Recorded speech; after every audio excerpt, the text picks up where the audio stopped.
ಓಂ ಶಾಂತಿ.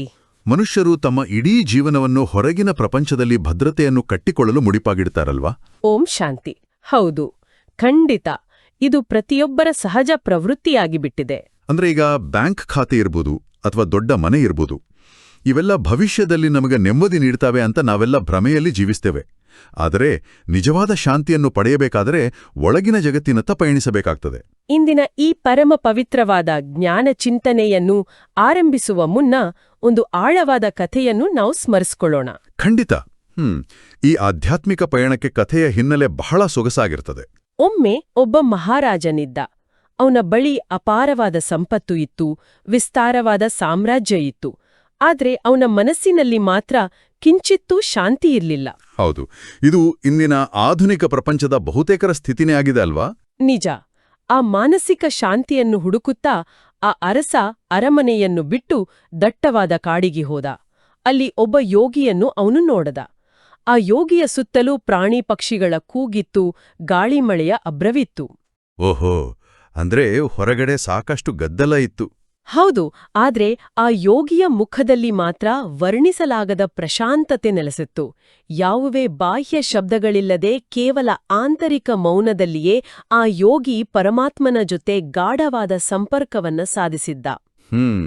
ಎಂತಹ ಸುಂದರವಾದ ದೃಶ್ಯ!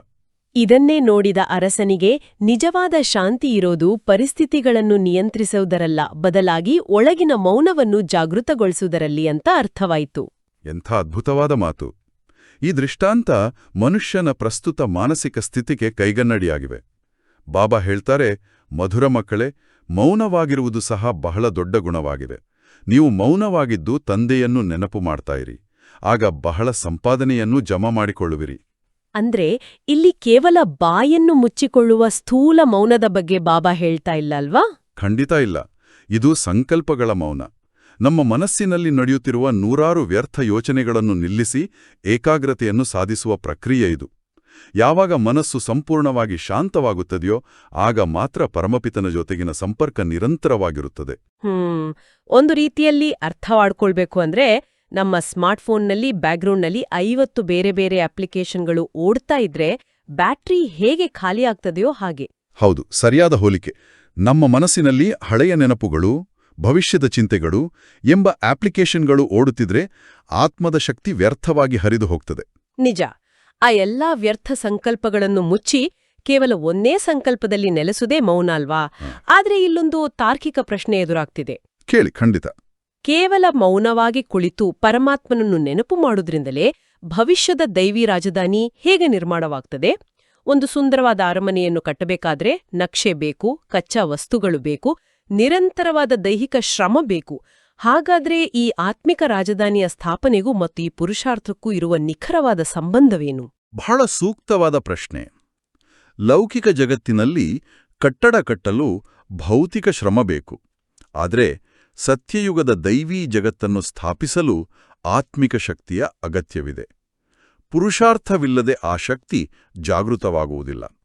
ಬಾಬಾ ಹೇಳ್ತಾರೆ, ಯಾವಾಗ ನೀವು ತಯಾರಾಗಿ ಬಿಡುತ್ತೀರೋ ಆಗ ರಾಜಧಾನಿಯೂ ತಯಾರಾಗುವುದು. ಓಹೋ, ಅಂದ್ರೆ ನಾವು ಮೊದಲು ತಯಾರಾಗ್ಬೇಕು. ಪ್ರಪಂಚವು ತನ್ನಿಂದ ತಾನೇ ಬದಲಾಗೋದಿಲ್ವಲ್ವಾ? ನಿಖರವಾಗಿ. ಸೃಷ್ಟಿಯು ಯಾವಾಗಲೂ ಆತ್ಮಗಳ ಸಾಮೂಹಿಕ ಪ್ರಜ್ಞೆಯನ್ನು ಪ್ರತಿಬಿಂಬಿಸುತ್ತದೆ. ಯಾವಾಗ ಆತ್ಮಗಳು ಸಂಪೂರ್ಣ ಪವಿತ್ರರಾಗಿ ತಮ್ಮ ಮೂಲ ದೈವೀ ಗುಣಗಳನ್ನು ಮರಳಿ ಪಡೆಯುತ್ತಾರೆಯೋ ಆಗ ಪ್ರಕೃತಿಯೂ ಸಹ ಸತೋಪ್ರಧಾನವಾಗಿ ಬದಲಾಗುತ್ತದೆ. ಪ್ರಾರಬ್ಧವು ಪ್ರಸ್ತುತ ಪುರುಷಾರ್ಥದ ಮೇಲೆಯೇ ನಿಂತಿದೆ.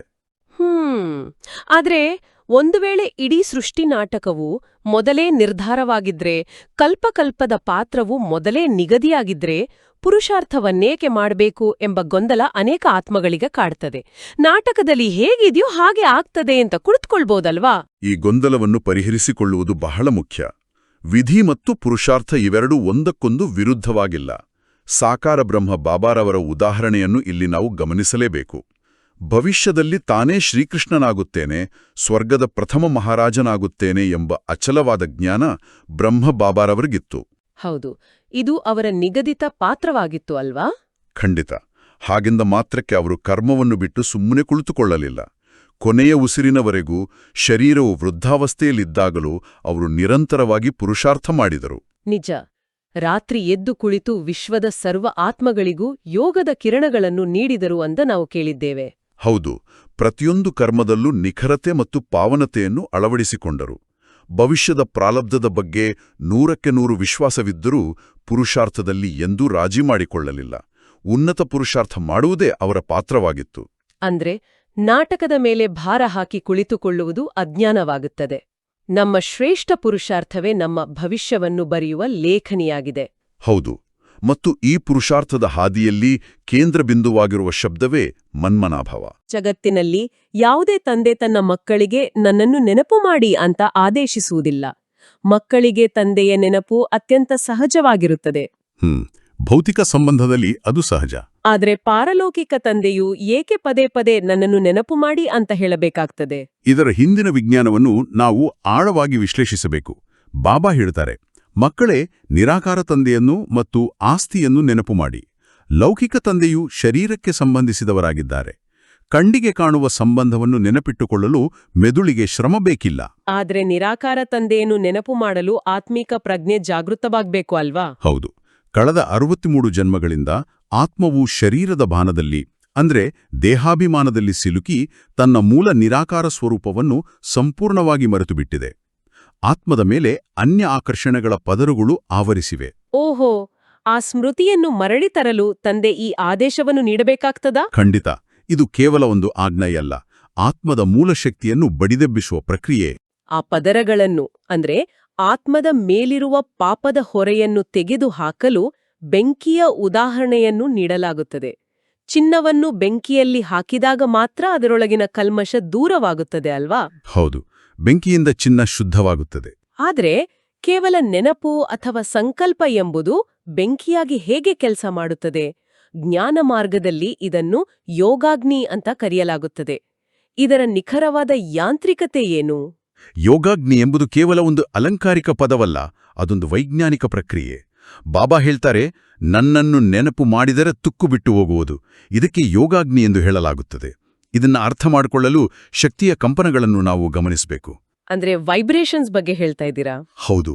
ಪಾಪಕರ್ಮಗಳು ಮತ್ತು ವಿಕಾರಗಳು ಆತ್ಮದ ಕಂಪನಾಂಕವನ್ನು ಅತ್ಯಂತ ಕೆಳಮಟ್ಟಕ್ಕೆ ಇಳಿಸುತ್ತವೆ. ಇದನ್ನೇ ಆತ್ಮಕ್ಕೆ ಹಿಡಿದ ತುಕ್ಕು ಎನ್ನಲಾಗುತ್ತದೆ. ಭಕ್ತಿ ಮಾರ್ಗದಲ್ಲಿ ಮನುಷ್ಯರು ಕಾಮಚಿತೆಯಲ್ಲಿ ಬೆಂದು ತಮ್ಮ ದೈವಿ ಗುಣಗಳನ್ನು ಕಳೆದುಕೊಂಡು ತಮೋಪ್ರಧಾನರಾಗಿದ್ದಾರೆ. ಆದರೆ ಪರಮಾತ್ಮನು ಸರ್ವಶಕ್ತಿವಾನ್. ಆತನ ಕಂಪನಾಂಕವು ಬ್ರಹ್ಮಾಂಡದಲ್ಲಿ ಅತ್ಯಂತ ಉಚ್ಚಮಟ್ಟದ್ದಾಗಿದೆಯಲ್ವಾ? ನಿಜ. ಯಾವಾಗ ಆತ್ಮವು ತನ್ನ ಸಂಪೂರ್ಣ ಏಕಾಗ್ರತೆಯಿಂದ ಆ ನಿರಾಕಾರ ತಂದೆಯನ್ನು ನೆನಪು ಮಾಡುತ್ತದೆಯೋ ಆಗ ಆ ಉಚ್ಚಮಟ್ಟದ ಕಂಪನಗಳು ಆತ್ಮವನ್ನು ಪ್ರವೇಶಿಸುತ್ತವೆ. ಈ ದಿವ್ಯ ಶಕ್ತಿಯ ಪ್ರವಾಹವು ಆತ್ಮದಲ್ಲಿರುವ ಪಾಪದ ಕಂಪನಗಳನ್ನು ಛಿದ್ರಗೊಳಿಸುತ್ತದೆ. ವಾ, ಇದನ್ನೇ ಕಲ್ಮಶ ಸುಟ್ಟು ಹೋಗುವುದು ಅಂತೀವಿ. ಈ ಯೋಗಾಗ್ನಿಯಿಂದಲೇ ಆತ್ಮವು ಮತ್ತೆ ಸತೋಪ್ರಧಾನವಾಗಿ ಭವಿಷ್ಯದ ಕೃಷ್ಣಪುರಿಗೆ ಯೋಗ್ಯವಾಗುತ್ತದೆ. ಹೌದು. ಕಾಮಚಿತೆಯು ಆತ್ಮದ ಶಕ್ತಿಯನ್ನು ಹೀರಿ ಅದನ್ನು ದುರ್ಬಲಗೊಳಿಸಿದರೆ ಯೋಗಾಗ್ನಿ ಆತ್ಮವನ್ನು ಪಾವನಗೊಳಿಸುತ್ತದೆ. ಯೋಗಾಗ್ನಿ ಮತ್ತು ಕಾಮಚಿತೆಯ ನಡುವಿನ ಈ ತಾರ್ಕಿಕ ವ್ಯತ್ಯಾಸ ಅದ್ಭುತವಾಗಿದೆ. ಆದರೆ ಈ ಸತ್ಯದ ಅರಿವಿಲ್ಲದೆ ಭಕ್ತಿ ಮಾರ್ಗದಲ್ಲಿ ಮನುಷ್ಯರು ಬಹಳ ದೊಡ್ಡ ತಾತ್ವಿಕ ಗೊಂದಲಗಳಿಗೆ ಒಳಗಾಡಿದ್ದಾರೆ ಅಲ್ವಾ? ಖಂಡಿತ. ಬುದ್ಧಿಯು ದೇಹಾಭಿಮಾನದಿಂದ ಮಲಿನವಾದಾಗ ಸತ್ಯದ ಗ್ರಹಿಕೆ ತಪ್ಪುತ್ತದೆ. ದೇವರು ಸರ್ವವ್ಯಾಪಿ ಎಂಬ ನಂಬಿಕೆ ಮತ್ತು ಕೃಷ್ಣನನ್ನೇ ಗೀತೆಯ ಭಗವಂತನೆಂದು ಕರೆಯುವುದು, ಇವೆರಡರ ನಡುವೆ ಎಷ್ಟೊಂದು ವಿರೋಧಾಭಾಸವಿದೆ. ಬಾಬಾ ಹೇಳ್ತಾರೆ, ಈಶ್ವರನನ್ನು ಸರ್ವವ್ಯಾಪಿಯೆಂದು ಹೇಳಿರುವುದು, ಕೃಷ್ಣನನ್ನ ಗೀತೆಯ ಭಗವಂತನೆಂದು ಹೇಳಿರುವುದು ಮತ್ತು ಕಲ್ಪವನ್ನು ಲಕ್ಷಾಂತರ ವರ್ಷಗಳೆಂದು ಹೇಳುವುದು ಇವು ಬಹಳ ದೊಡ್ಡ ತಪ್ಪುಗಳು. ಇದನ್ನ ಅತ್ಯಂತ ತಾರ್ಕಿಕವಾಗಿ ಯೋಚಿಸಿದ್ರೆ ಪರಮಾತ್ಮನು ಸರ್ವವ್ಯಾಪಿಯಾಗಿದ್ರೆ, ಅಂದ್ರೆ ಕಣಕಣದಲ್ಲೂ ದೇವರಿದ್ರೆ, ಈ ಪ್ರಪಂಚವು ದುಃಖದಿಂದ ಏಕೆ ನರಳುತ್ತಿದೆ? ಹೌದು, ದೇವರು ಆನಂದದ ಸಾಗರ. ಆತನು ಎಲ್ಲೆಡೆ ಇದ್ರೆ ಪ್ರಪಂಚವು ಆನಂದಮಯವಾಗಿರ್ಬೇಕಿತ್ತಲ್ವೇ? ದೇವರು ಸರ್ವವ್ಯಾಪಿಯಾಗಿದ್ದರೆ ಧರ್ಮಗ್ಲಾನಿಯ ಸಮಯದಲ್ಲಿ ಆತನು ಪತಿತ ಪಾವನನಾಗಿ ಅವತರಿಸುವ ಅಗತ್ಯವೇ ಇರುತ್ತಿರಲಿಲ್ಲ. ಇನ್ನು ಆ ಗೀತೆಯ ಭಗವಂತನ ವಿಷಯದ ಬಗ್ಗೆ ಹೇಳೋದಾದ್ರೆ, ಕೃಷ್ಣನು ರಾಜಯೋಗದ ಫಲವಾಗಿದ್ದಾನೆ. ನಿರಾಕಾರ ಶಿವಪರಮಾತ್ಮನು ಬ್ರಹ್ಮರವರ ಮೂಲಕ ನೀಡಿದ ಜ್ಞಾನದಿಂದ ಆ ದೈವೀ ಪದವಿಯನ್ನು ಪಡೆದ ಮೊದಲ ಆತ್ಮ ಕೃಷ್ಣ. ಸೃಷ್ಟಿಕರ್ತನು ಗೀತೆಯನ್ನು ಹೇಳಿದನೇ ವಿನಾ ಸೃಷ್ಟಿಕರ್ತನಿಂದ ರಚಿತವಾದ ದೇವತೆಯಲ್ಲ. ಅಜ್ಞಾನದಿಂದಾಗಿ ಬೋಧಕನ ಹೆಸರಿನ ಬದಲು ವಿದ್ಯಾರ್ಥಿಯ ಹೆಸರನ್ನು ಗೀತೆಯಲ್ಲಿ ಸೇರಿಸಲಾಯಿತು. ಆದರೆ ಇಂತಹ ಆಳವಾದ ತಪ್ಪುಗಳನ್ನು ಸರಿಪಡಿಸುವುದು ಸುಲಭದ ಮಾತಲ್ಲ. ಖಂಡಿತ. ಜನರ ಅಹಂಕಾರ ಘಾಸಿಗೊಳ್ಳುತ್ತದೆ. ಆದರೆ ಈ ಸತ್ಯವನ್ನು ಅನ್ಯರಿಗೆ ತಿಳಿಸುವಲ್ಲಿ ಜಗದಂಬ ಸರಸ್ವತಿ ಅಂದ್ರೆ ನಮ್ಮೆಲ್ಲರ ಪ್ರೀತಿಯ ಮಮ್ಮಾರವರ ಪಾತ್ರವನ್ನು ನೋಡಿದ್ರೆ ಆಶ್ಚರ್ಯವಾಗುತ್ತದೆ.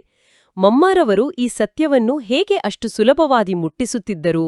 ಭಕ್ತಿ ಮಾರ್ಗದಲ್ಲಿ ಸರಸ್ವತಿಯ ಕೈಯಲ್ಲಿ ಒಂದು ವೀಣೆಯನ್ನು ತೋರಿಸ್ತಾರೆ.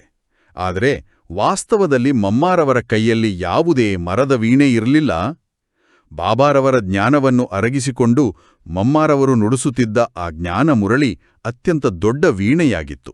ಹೌದು, ಮಮ್ಮಾರವರ ವಾಣಿಯಲ್ಲಿದ್ದ ಶಕ್ತಿ ಅವರ ಸಂಪೂರ್ಣ ಪವಿತ್ರತೆಯಿಂದ ಬರುತ್ತಿತ್ತು ಅಲ್ವಾ? ನಿಜ.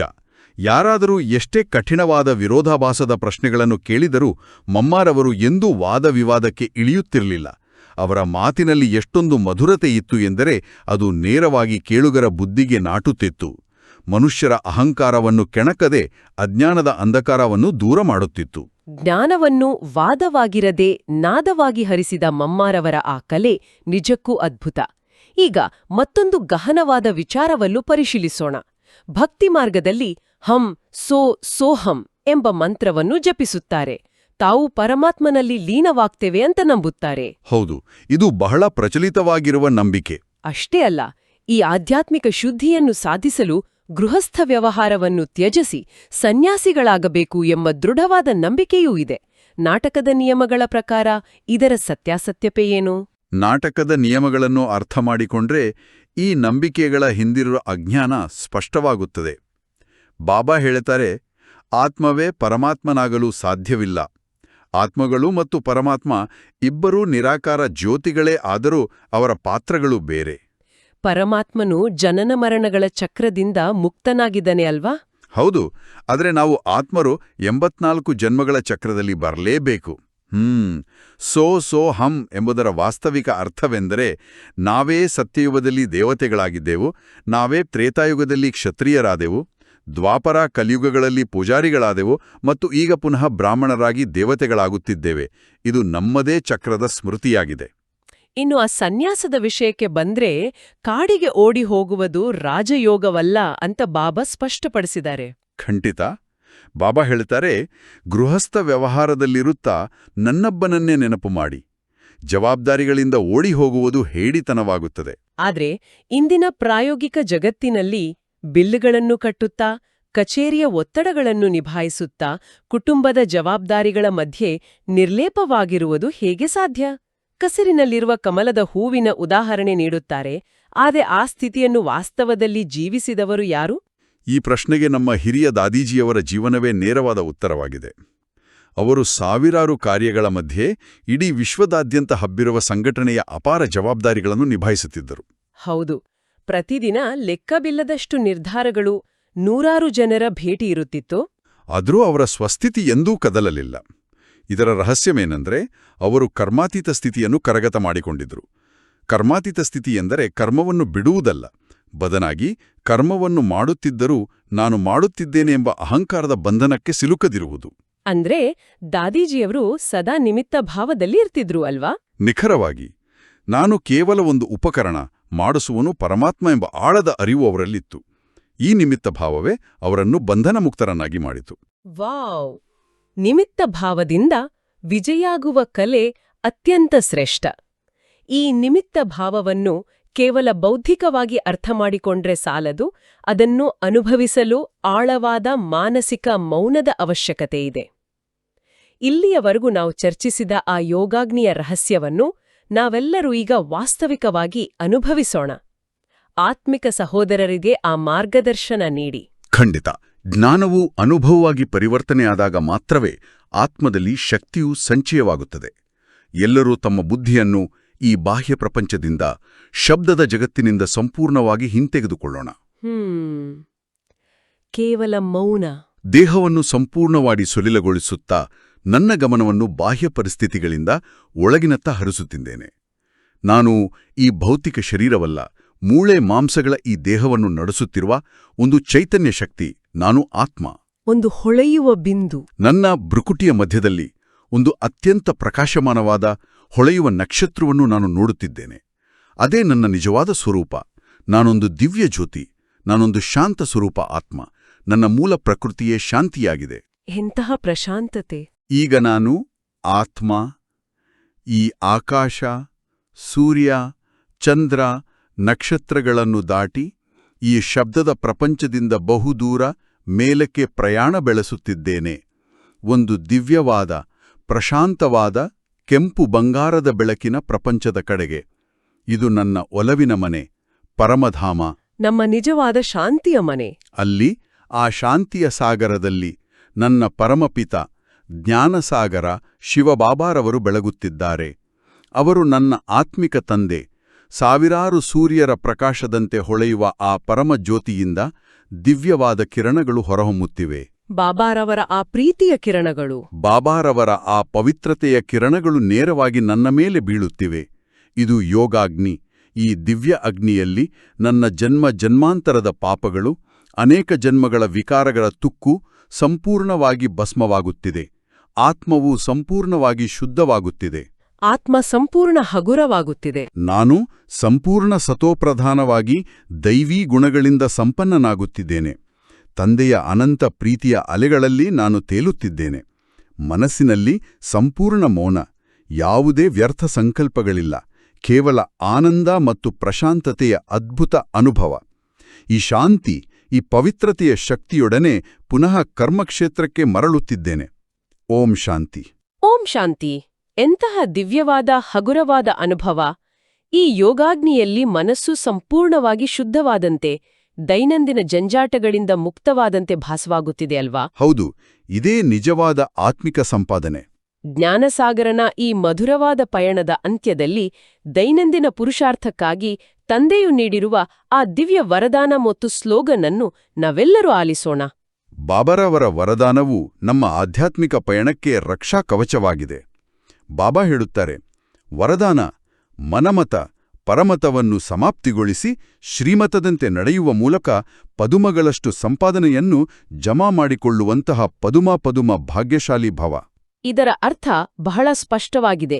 ನಮ್ಮ ಸ್ವಂತ ಅಲ್ಪಬುದ್ಧಿಯ ಆಧಾರದ ಮೇಲೆ ನಿರ್ಧಾರಗಳನ್ನು ತೆಗೆದುಕೊಳ್ಳುವುದು ಮನಮತ. ಹೌದು, ಮತ್ತು ಇತರ ಮನುಷ್ಯರ ಪ್ರಭಾವಕ್ಕೊಳಗಾಗಿ ನಡೆಯುವುದು ಪರಮತ. ಇವೆರಡೂ ಆತ್ಮವನ್ನು ಗೊಂದಲಕ್ಕೆ ದೂಡುತ್ತವೆ. ಬದಲಾಗಿ ಪ್ರತಿಯೊಂದು ಹೆಜ್ಜೆಯನ್ನೂ ಪರಮಾತ್ಮನ ಶ್ರೀಮತದಂತೆ ಇಡುವುದರಿಂದ ಮಾತ್ರ ನಮ್ಮ ಆಧ್ಯಾತ್ಮಿಕ ಖಾತೆಯಲ್ಲಿ ಪದುಮಗಳಷ್ಟು ಸಂಪಾದನೆ ಜಮಾವಾಗುವುದು ಸಾಧ್ಯ.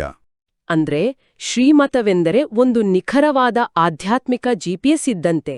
ಆ ಸರ್ವಜ್ಞನ ಮಾರ್ಗದರ್ಶನದಲ್ಲಿ ಸಾಗಿದರೆ ಗುರಿ ತಲುಪುವುದು ನಿಶ್ಚಿತ. ಇನ್ನು ಇಂದಿನ ಸ್ಲೋಗನ್ ನಮಗೆ ಏನು ಸಂದೇಶ ನೀಡುತ್ತಿದೆ? ಸ್ಲೋಗನ್ ಹೀಗಿದೆ: ಮನಸ್ಸಿನಲ್ಲಿ ಸರ್ವರ ಕಲ್ಯಾಣದ ಭಾವನೆಯಿರಲಿ. ಇದೇ ವಿಶ್ವ ಕಲ್ಯಾಣಕಾರಿ ಆತ್ಮನ ಕರ್ತವ್ಯವಾಗಿದೆ. ಕೇವಲ ನನ್ನ ಉದ್ಧಾರ ಎನ್ನುವುದರ ಆಚೆಗೆ ಬೆಳೆದು ಇಡೀ ಪ್ರಪಂಚದ ಪ್ರತಿಯೊಂದು ಆತ್ಮದ ಬಗ್ಗೆಯೂ ಶುಭ ಭಾವನೆಯನ್ನು ಇಟ್ಟುಕೊಳ್ಳುವುದೇ ನಮ್ಮ ಕರ್ತವ್ಯ ಅಲ್ವಾ?